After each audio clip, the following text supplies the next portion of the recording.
Season 2 is definitely going to be amazing. The anime already gave us sneak peeks of what's coming next, like the B-side of Rintaro Kai and that mysterious blonde character at the end of the last episode. Since those scenes weren't in the manga, it really feels like a clear hint that Season 2 is on the way.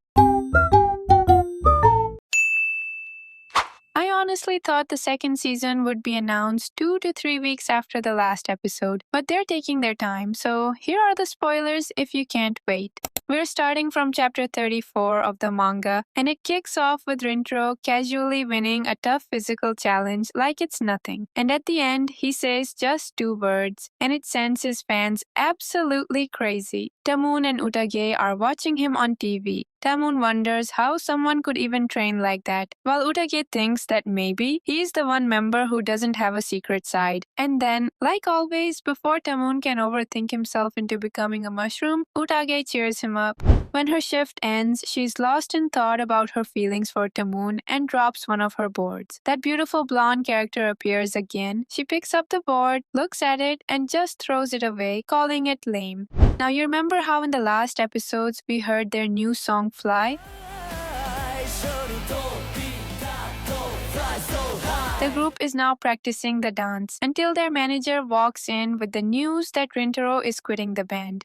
The scene shifts. Utage is out buying more CDs, and on her way, she runs into Gloomihara. He asks her about Rintaro since they've been trying to find him. When the group gathers, she asks if any of them has his phone number, and somehow, none of them do. It kind of makes sense since he barely talks and mostly keeps to himself. But just as they're leaving, they spot him walking down the stairs, dressed like a total dork. They hide from him without even thinking, and then decide to follow him. He gets into a limo, goes to college, then to an animation store, and buys a ton of merch. And not just that, he starts talking non-stop about his favorite character. He talks so much that I already feel bad for his voice actor. And the funniest part, during this entire investigation, Utage is just there in the car with them, not even fully sure why she's involved. Eventually, their leader goes to talk to Rintaro, and that's when Utage accidentally finds out the truth about him leaving the band. Her first instinct is obvious. She shouldn't be listening to any of this, so she immediately runs out of the car and leaves. Now, all 4 of them end up getting invited to his house, more specifically, his room. And it's not just a room, it's basically a fan's paradise. And our last member of the band is an anime fan. He doesn't even try to hide his hobbies. He proudly shows everything. And that's when we find out that he's from a ridiculously wealthy family. Out of all of them, he's the mega ultra rich one. Kaito asks if he just became an idol for fun and made a fool of them, but he immediately denies it. A few days ago, his father collapsed. That's why even though he wishes he could stay in the band, he has to choose his family. The others obviously understand in their own way, but it's still sad. However, the next time Utage visits him, Rintaro is right there, watching his favorite shows while Tamun's in the corner, like usual. Rintaro greets her and suddenly notices that she resembles one of the characters from his show. He even gives her a free Blu-ray box set to watch later. While he's talking about his favorites, she begins fangirling about Tamun as well. He notices that she's a stan, but she quickly clears it up, saying she likes the band too and is rooting for him as well. He says he loves anime and wants to inspire his fans just like his favorite characters inspire him, and with that, he leaves. It's clear that he doesn't want to quit.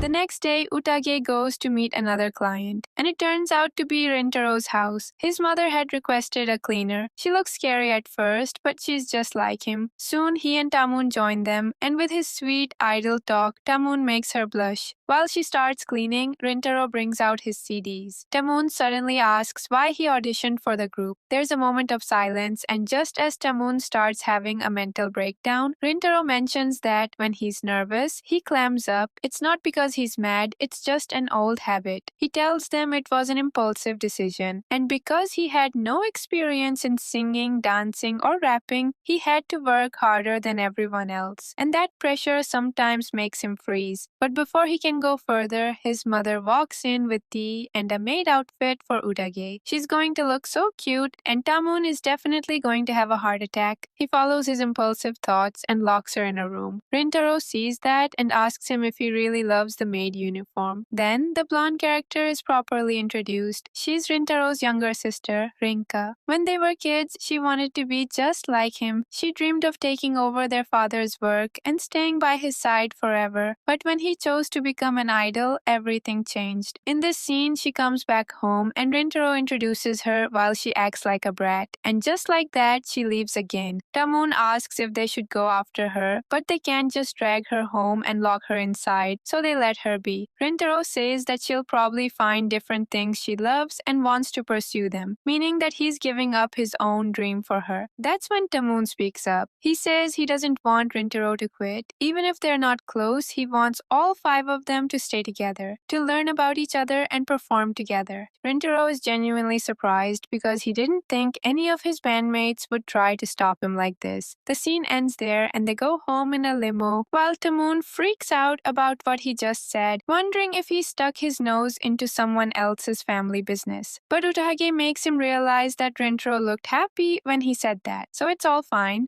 The next day when she goes to school, she sees Rinka again. It turns out she started attending her school as well after failing the entrance exam for a better one. While they're talking, Asuka brings her bag to her. She takes it and then walks away. The teacher mentions that she's been breaking school rules and has been absent from classes. So because of this, they decide to follow her so she won't end up in bad company, or worse, sleeping on the street. But it turns out she eats pretty well and goes to a nice hotel to sleep. They panic, thinking she has a sugar daddy, and barge in, but she's just sitting there drinking tea in her nightdress with a teddy bear. When she sees them, she gets mad and asks if her brother told them to follow her. Utage honestly replies that he didn't. He only asked her to watch his favorite show. Asuka gets confused, so she explains that Rinka is Rintaro's little sister. She's thrilled that she has two students connected to Face. Suddenly, Rinka gets angry about their chatting and says that idols are shallow and she refuses to acknowledge them, and their fans are just as bad because they're obsessed with looks. Both of them try to explain their feelings for idols, but they can't quite put it into words. Either way, she shuts them up and kicks them out.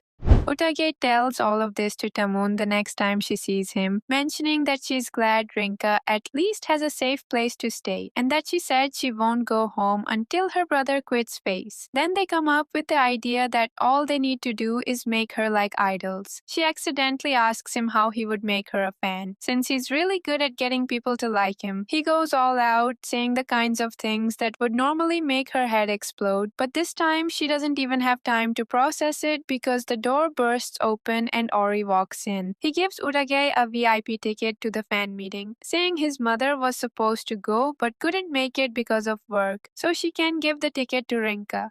The scene shifts to nighttime and we see Rinka hanging out with some bad company. While they talk about random things, she realizes it isn't fun at all, and when one of the guys gets too pushy, she runs away.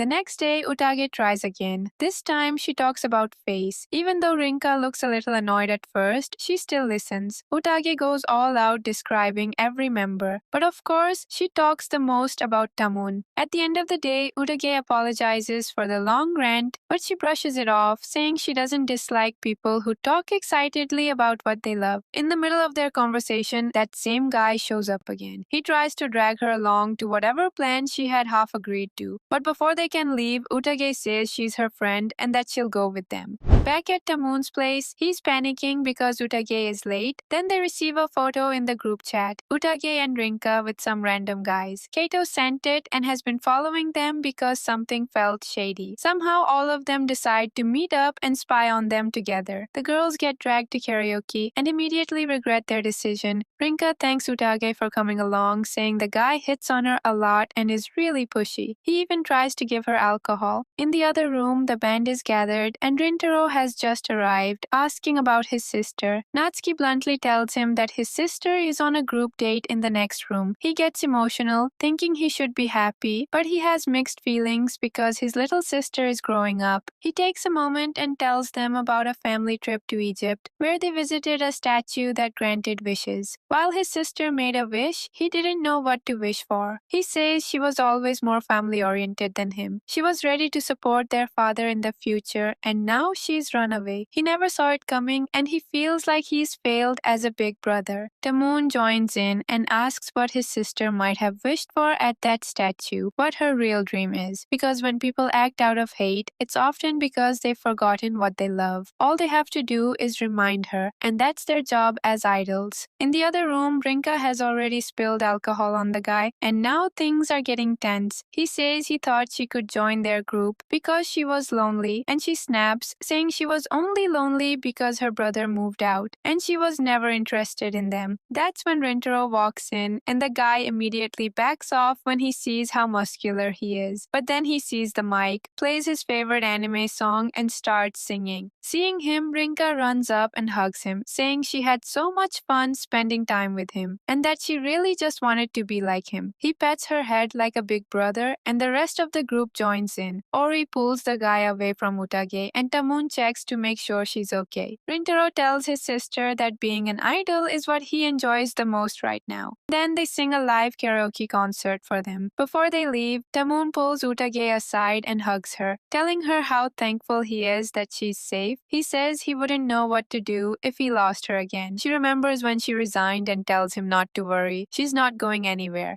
The siblings make up and go home. The reunion is heartfelt. We even see their father, who looks very sick at first, but the moment he sees his daughter, he rushes to her, leaving his cane behind. The whole family reunites in tears. It turns out he wasn't truly ill. The old servant explains that he became sick from missing his daughter. He was bedridden from shock, unable to eat or sleep, but now that she's back, he's recovered. Rinka tells her brother to keep being an idol while she'll figure out her own path at home. That reminds Utage about the ticket, and she gives it to her, saying that if she sees him perform on a real stage, he'll inspire her even more. They decide to go together, and her family is overjoyed that she's made a real friend. Tamon starts thinking about friendships and realizes he doesn't really have any. Ori is his rival, and the others are just his bandmates.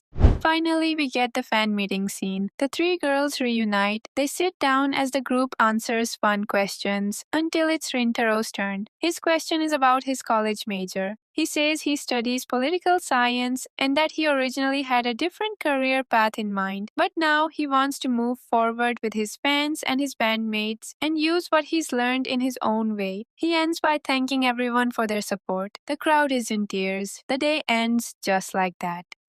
On the way home, Utage drops her Tamon banner, and the guy who picks it up and hands it back to her looks exactly like Tamon, just with a different hair color. That scene sets up the next volume, which will focus on Tamon's older brother and his family. We'll also get some backstory on him. Now, before I wrap this up, there's one random detail I have to mention. Rintaro's tattoo. Apparently, it's half of something called the Black Crest, tied to an imaginary twin brother who died young. On certain nights, their souls resonate and form a full crest that unlocks necromancy powers. They exorcise evil spirits in the dead of night, all while carrying a deep loneliness and pain. It's proof that he's the chosen one. I have no idea if that's real, important, or just completely unhinged.